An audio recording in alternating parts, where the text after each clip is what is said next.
ये है हमारे पास एक सैम्पल जो मैंने बनाया है टू मेक यू अंडरस्टैंड। यानी ये हमारी यूट्रस है, यहाँ पे हमारा जो बेबी होता है माँ के पेट के, माँ की जो वूम है वो यहाँ होती है। अच्छा, ये जो है नीचे इसका बच्चेदानी का मुंह है, ये और बच्चेदानी के मुंह के अंदर सर्विक्स है। यहाँ पे ये वजाइनल कैनाल होती है जहाँ से मियाँ बीवी मिलते हैं आपस में। ये बाहर एक छोटा सा ऑरिफिस होता है, एक सुराख होता है जिसके ऊपर एक झिल्ली होती है जिसे हम हाइमन कहते हैं। तो जब मियाँ बीवी मिलते हैं तो बस वो यहाँ तक जाते हैं एक दूसरे के साथ। दिस इज़ द पॉइंट, ठीक है, यहाँ तक ये इस एरिया में रहते हैं। अब जब आपका ये सारा एरिया यहाँ नीचे से इन्फेक्शन फैलता है, ठीक है, मैं दिखाती हूँ आपको, ठहरा, नीचे से इन्फेक्शन फैल रहा होता है,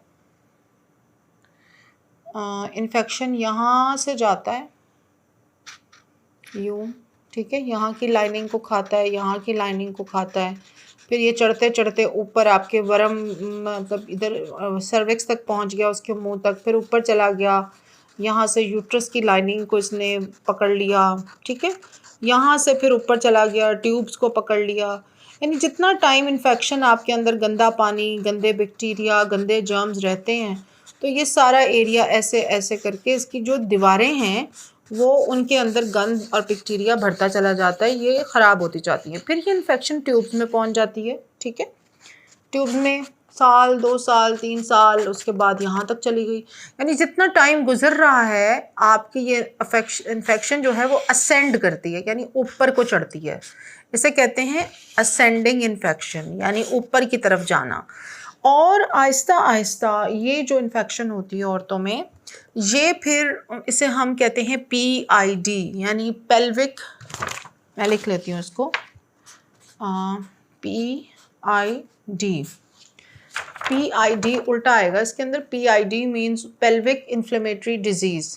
और पेल्विक इन्फ्लेमेटरी का मतलब है कि ये सारी जगह जो है आपकी पेल्विक्स, जो आपका ऑर्गन है औरतों का रिप्रोडक्टिव, वो पूरे का पूरा इन्फेक्शन में घिर जाता है, उसकी इन्फ्लेमेशन यानी उसकी सोजिश हो जाती है। और इस बीमारी का फिर इलाज जो है वो काफ़ी लंबा चौड़ा होता है। यहाँ पे फिर अंदर फिर यहाँ पे रसौलियाँ, गंदी पानी की पस वाली रसौलियाँ बन जाती हैं बच्चेदानी के साथ। अंडेदानी, यहाँ पे ये ओवरीज़ होती हैं, ये अंडेदानी होती है, इसकी भी इन्फ्लेमेशन हो जाती है। तो पॉलीसिस्टिक ओवेरियन सिंड्रोम या पॉलीसिस्टिक ओवेरियन डिजीज़ वो यहाँ पे होती है ओवरीज़ में। तो उसका एक गहरा ताल्लुक है इन्फेक्शन के साथ। यानी अगर आपको हर वक्त लकोरिया रहता है, आपको ख़ारिश रहती है, आपको नीचे पेन रहती है, तो इससे फिर आहिस्ता आहिस्ता आपकी जो अंडेदानी है वो भी असेंडिंग यानी ऊपर जाती हुई इन्फेक्शन से मुतासर होती है। साथ ही आपकी जो ये सारी लाइनिंग है यूट्रस की, ये vaginal canal, external os, internal os, cervix और फिर यूट्रस, ये सारे ऑर्गन्स, ओवरीज, फैलोपियन ट्यूब्स, सब के सब इससे अफेक्ट होते हैं। तो ये एक, और इसी तरह जब ये इन्फेक्शन बहुत परसिस्ट करती है तो फिर ये कन्वर्ट हो जाती है बाद में, फिर आपकी जो लाइनिंग है उसको बहुत बुरी तरीके से ओवर 10 ईयर्स 15 ईयर्स डैमेज करके ह्यूमन पैपिलोमा वायरस या कोई वायरल एक वायरस अगर आपके अंदर चला गया है तो वो फिर कैंसर की शक्ल भी इख्तियार कर लेता है। For the information of women, cervix के लिए, सर्वाइकल कैंसर के लिए अब वैक्सीनेशन आ चुकी है जो मार्केट में अवेलेबल है, और 15-16 साल की उम्र की लड़कियों को वो लग सकती है। तो वो आप ज़रूर अपनी गायनेकोलॉजिस्ट से रब्ता करें, वो मंगवानी पड़ती है और लगानी पड़ती है। One of the reasons for sexually transmitted disease ये है कि आपके मल्टीपल सेक्शुअल पार्टनर्स हों और आप without protection, without condom sex कर रहे हों। मेरे पास बहुत सारी ऐसी ख़वातीन आती रहती हैं, आती भी रही हैं गायनी के प्रैक्टिस में, जिनकी इन्फेक्शंस ख़त्म नहीं होती, या मर्द हजरात के अंदर ये चीज़ें काफ़ी लेट प्रेजेंट करती हैं इन्फेक्शंस। अब इन्फेक्शन जो है वो ज़रूरी नहीं कि मल्टीपल सेक्सुअल पार्टनर से ही आ रही हो, डिलीवरी में और डिफरेंट इंस्ट्रूमेंट्स यूज़ होते हैं।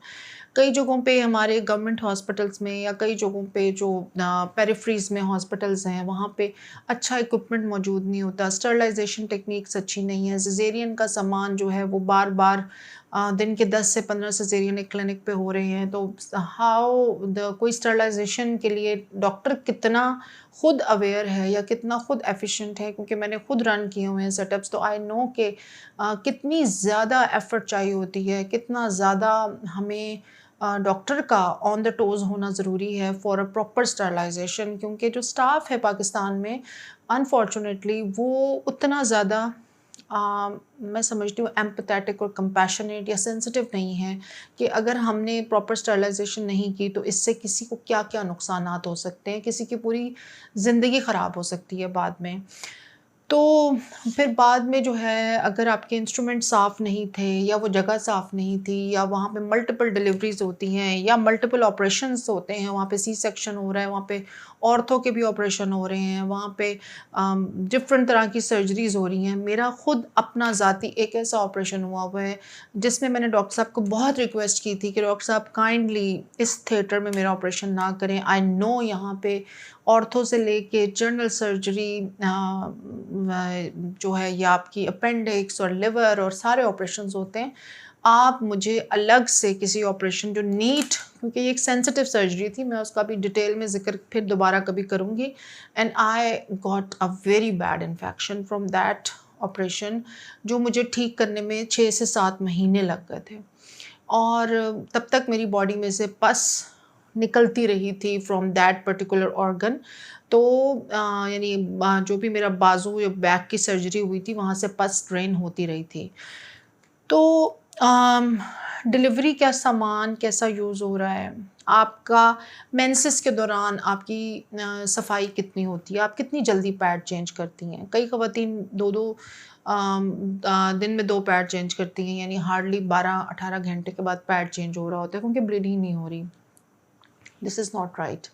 आपको हर 6 घंटे के बाद, 4 से 6 घंटे के बाद, चाहे ब्लीडिंग हो रही है या नहीं हो रही, आपको अपना पैड भी चेंज करना है, आपको वो जगह वॉश करनी है किसी नॉर्मल लिक्विड वॉश से।